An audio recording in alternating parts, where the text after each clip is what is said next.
Aloha, friends and neighbors. This is Roland Frost, Kona astrologer, trying to make a living in this tough world, survive with a minimum of pain, just like you. So we want to find out what's happening for you for the next 10 days or so. We're going to go over the sky mirror first in this show and see what's coming up. It's kind of fun. Watch it happen after you've already gone through the time track, so to speak. One of the most interesting things to happen in your next week is there's a new moon Wednesday at 7 degrees of Gemini. Now, 7 degrees is kind of interesting because it trines Mars. Mars you've been having so much trouble with, which is at 9 Libra. Gemini, Libra, air signs, huh? Squares Neptune.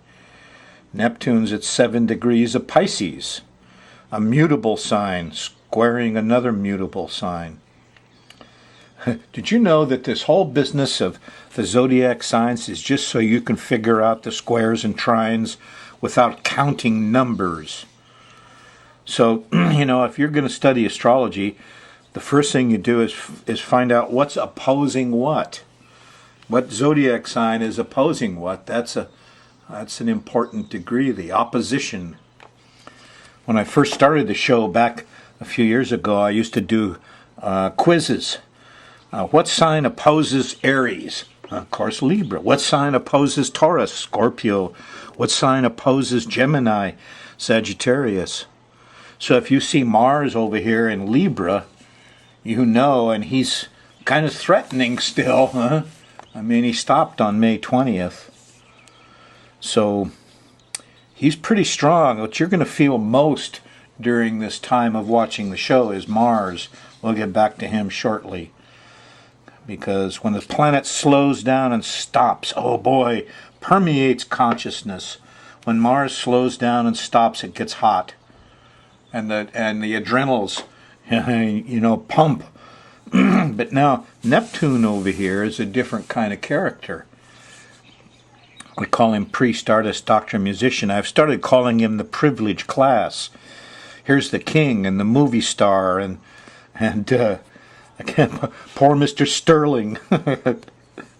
We've got all these ladies now on CNN. They've taken over the station and other stations. And so what you get on the news is the gossip and, what we used to call a soap opera. So, anyway, Neptune's had his way with you now for a whole month. And starting Wednesday, this new moon squares it. It's a square is an obstacle. So we're going to have a new moon that says, wait, enough Neptune. We don't want any more soap. We don't want any more liquids. We don't want any more of the priest, artist, doctor, musician. The fish and visitors, what did Ben Franklin say, smell after 3 days. Well, your 3 days are up, Neptune. Now we're going to go for Mars. We want to go out and fix things and be heroes. And we've had a tough time with Mars recently, but now he's going to be easy. So instead of being angry, you can go out and fix stuff. Well, this switch goes on for a month. And that's what new moons do. They affect the whole next month. So the next month you're not going to like Neptune. You're stuck with them. There's going to be liquid problems. and Mars, huh? Everybody's going to love the military. Sheesh, the heroes. Well, it all switches on Wednesday. Before you get there, let's see how it goes. If you're on the Thursday show, the moon's in Pisces here, a water sign, a mutable water sign. It switches into Aries, the moon. We're just running the moon around the edge of the planetary pattern. And as it does, it makes angles, squares and trines and oppositions. And so when it starts Friday morning here, you get a nice sextile to the sun. And everybody gets up kind of purposefully. We're going to, it's after breakfast, almost to midday here. But you'll find you have a plan and you're getting things done. And Friday was a fairly good day. Of course, once the moon switches at this point and goes into Aries, then all the Aries stuff gets accented for the next 2.5 days. And there's a lot of strife here. Here's the Grand Cross remnant that you remember. It's loosened up a little bit, but it's still there. And you're going to start feeling it Friday night. In fact, well, you'll feel it all day Friday. Can't help it.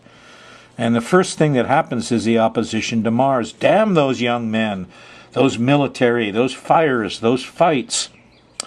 You know, that Mars can't stand. But in my time here, I'm on the 7th of May. It's the Boko Haram have got 200 girls kidnapped, and they're going to sell them for $12 a piece. And that's Mars. Those young men, what are they doing? I think their name means the heck with Western education. They're against all Western education. Very interesting. But the world's going to be against them here, big time, Friday night, the 23rd. And you could be angry. Ask yourself what you're protecting. There's physical work to do.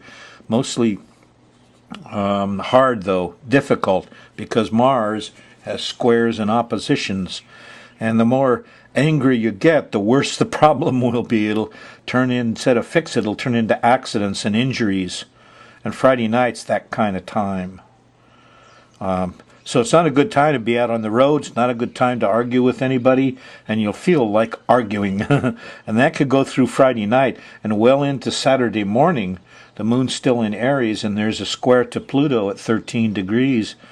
That's just about breakfast time and early in the morning, and suddenly, eek, a bug, territoriality, power trips, control trips, and, you know, coupled with Mars, it's not too good. It takes Mars to extremes. And so here, Mars, not only is it being hot and there's fires, but now it's life-threatening almost Saturday morning. And as you go through Saturday, the 24th, here's Uranus at 15 degrees. Suddenly there's a glitch. You know, that happens breakfast to lunch in the middle of Saturday. Depends on where you're at. But it's uncomfortable. You feel alone.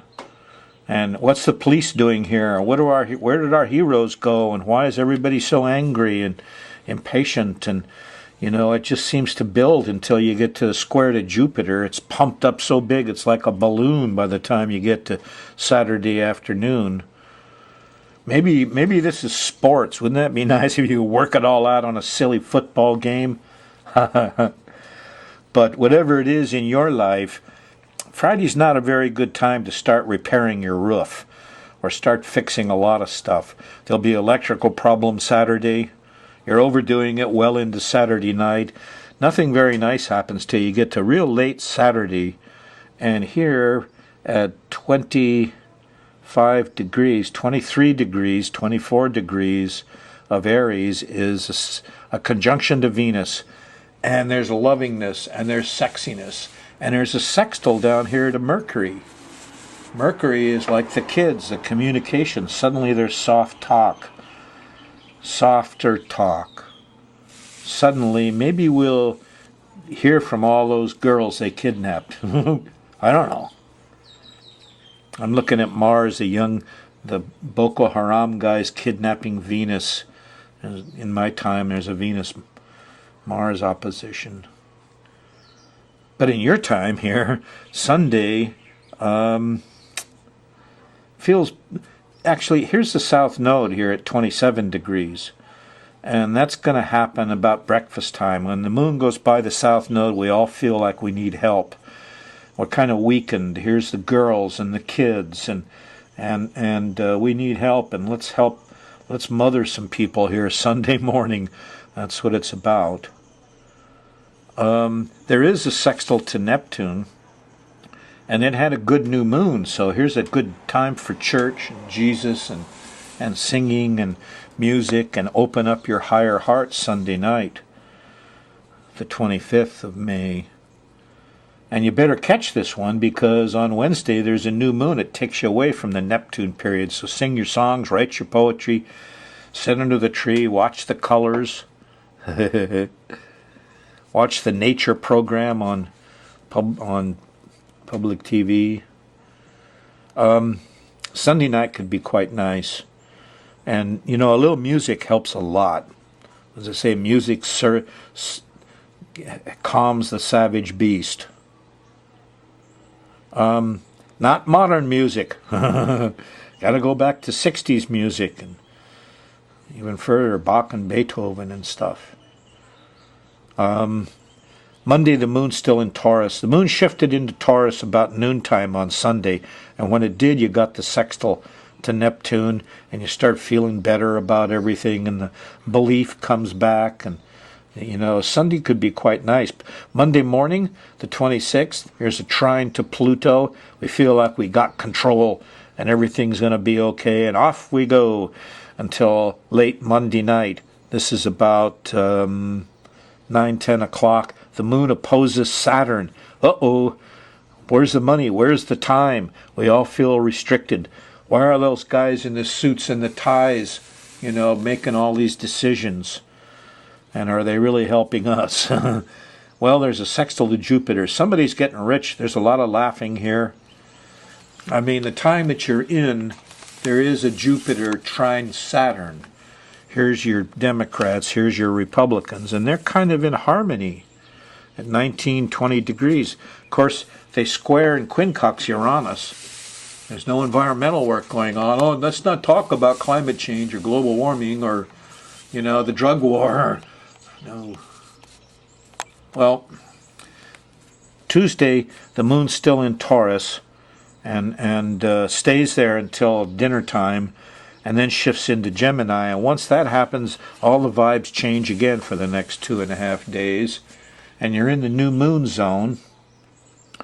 There's a square to Neptune here that's, let's see, it's Wednesday, 2 a.m., 6 a.m., 8 a.m., 4, 6. This is 6, 7 o'clock in the morning, and Wednesday, and the moon's squaring Neptune, and there's confusion and delusion. And as you go into the new moon, it just accents it all. Now, where's that bad smell come from? Well, the answer is with Mars. Mars says, yeah, I'll fix this thing. And Mars comes in here, about lunchtime and in the early afternoon. There's a trine to Mars. And this could be liquids and leaks. And I got a leak under my sink. I can't believe it. I keep putting newspapers under there to soak it up. But I know I have to face this leak under the sink. Ugh! Well, anyway, I'll wait until there's a trine to Mars, and I'll be the hero and fix it. Wednesday night, late, about midnight or so, here's a nice sextile to Uranus, and the higher mind comes out. Rationale, secularness, think this out, use common sense. If you're up late Wednesday night, you'll see. Turn on the internet or your TV. It'll just be all... Wednesday night, I've learned, is Nova and Nature on PBS. So I save Wednesday night. Yeah. Thursday, the moon went into Gemini on that new moon, and it all changed Wednesday. Thursday, the moon's still in Gemini, and you'll feel the change. You want to go out and do physical stuff, be a hero.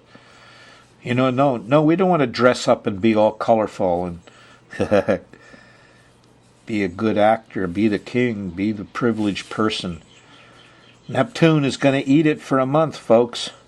Thursday night, you're going into that Mercury-Venus zone, and it feels pretty good until Friday morning about breakfast time, and the moon goes into Cancer, a cardinal water sign. And you're back in that Grand Cross zone again. But this time it's easy to be seduced if you're not careful, because here on Friday night, there's a trine to Neptune. Oh, let's go have a drink. Let's go to the movies. Let's have faith in everything, The sink leak is no bother. And look out, because 3-4 hours later is a square to Mars, and everybody's angry and upset, and they start going into emergency a bit, which hits really hard. The emergency, eek, a bug! A little panicky Saturday morning here, 31st, when the moon opposes Pluto, and it squares Uranus, in around lunchtime or so. So there's this period of time, late Friday night and into Saturday, the first half of Saturday anyway, when you're in emergencies again and you're angry and there could be violence and so don't get sucked in by that thing Friday night. If you want to watch a movie, stay home. If you're going to use alcohol, sit on your couch and do it. You still could have trouble here late Friday night. Watch out for the fires and the hots and the sharps, and the young guys who are all testosteroned out. So by the time you get to Saturday afternoon and evening, you hit the Jupiter zone. It starts with a trine to Saturn right here, which is 2, 12, 10, 8, 6. It's 4 to 6 o'clock in the afternoon, and Saturn comes on, and you say, oh, good sense here, common sense, what would the judge do? And then it hits Jupiter, and you hit the good side of it. Oh, yeah, we need to open this up. So first there's a contraction Saturday afternoon, and then an expansion, in the next hour, and it kind of meets the middle ground, and maybe what those politicians are doing is okay. I don't know, man. This is anyway, it feels pretty good. Sunday morning you're still in the Jupiter zone, and you're feeling optimistic on the 1st of June, and that pretty much goes through Sunday till you get to the afternoon when the moon switches into Leo, and then late Sunday night, this is 11, 12 o'clock at night, there's a square to Venus, and there's no sugar, no rest, no sex. If you didn't get to sleep before that, you're going to be up in the middle of the night because you can't get comfortable. You're out of your comfort zone. Monday, well, here's a nice sextile to Mars. You're back in the hero zone on the 2nd, so you'll get to work and do the job just fine. That's the way it is. On this last week of May.